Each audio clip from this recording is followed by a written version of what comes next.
On the morning of Norman's stag night, I just wasn't in the mood to entertain something fake, or wear a mask pretending nothing was wrong, especially now that I knew that Kay and I were filler friends. I was desperately hoping tonight would get cancelled. I couldn't get over the fact that I had opened my heart to Norman, only to discover how he'd been using me as his backdrop. He'd said we were his family, and all this time he'd been lying. I wasn't in the right headspace to meditate, but I'd promised Kay that I would try one last time.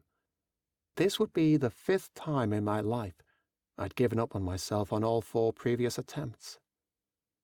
As I laid down on Kay's bed with my eyes closed, I tried to start my breath work, but nothing was working. I began to get so frustrated with myself. I couldn't get Norman out of my head. I kept playing imaginative scenarios over and over again about what I would say to him. I even had responses to his bullshit answers. Like before, I gave up pretty much before I even started. Frustrated, I got up and began to walk down the hallway towards the kitchen to make myself a coffee and check my emails. Not before I killed a spider on the carpet. I've been afraid of spiders for over 40 years, and this one was no different.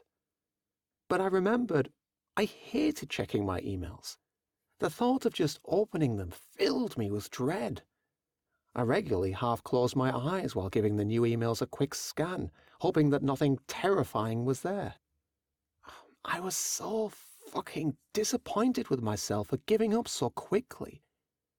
I walked into the bathroom and stood directly in front of the mirror, hoping to confront myself. And even that I couldn't do. I didn't want to see my reflection staring back at me with disappointment in my eyes for giving up. Fuck, what is wrong with me? For fuck's sake, Cornelius, come on! I kept shouting at myself while banging and slapping my hands against my head and face. I want to die. I don't want to live anymore. I slumped to the floor, leaning back against the vanity cabinet, crying into my hands. I was in so much pain. I curled up on the floor, wanting it to be all over. After about 15 minutes of crying until nothing was left in me, I managed to pull myself off the floor and walk back towards the kitchen. But the voice in my head continued giving me hateful messages. I desperately needed it to stop.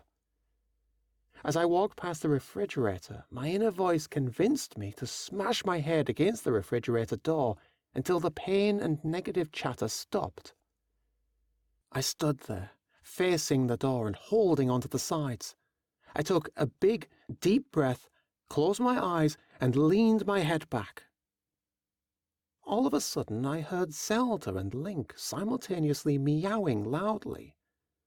I opened my eyes to find them sitting in front of the refrigerator.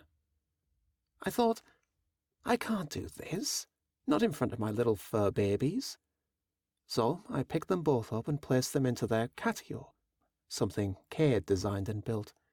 It was their own secure, private outdoor space. We lived on such a busy road where so many cats had been killed that we both decided Zelda and Link would be house cats. The thought of them being outside was terrifying to us. Then I walked back to the refrigerator, placed both hands in the same spot, closed my eyes, leaned back and... Fuck me! They were both sitting in front of the fridge again, meowing simultaneously. I looked down at them and said, "You know what? Since you're not going to let me do this, what do you want from me?"